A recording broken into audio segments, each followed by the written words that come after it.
Diriwayatkan dari Abdullah bin Buraidah rahimahullah.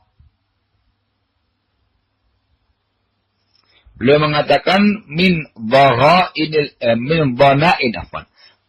dhanaini al-ilmi ar-ruju' ila al-haq. Min dhanain al-ilm ar-ruju' ila al-haq.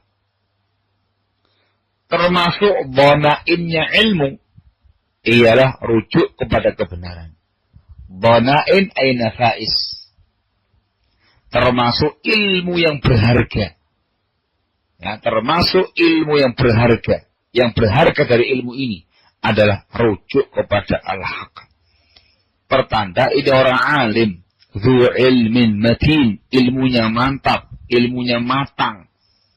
Sehingga dia dengan mudah kembali kepada kebenaran. Mudah kembali kepada al-haq.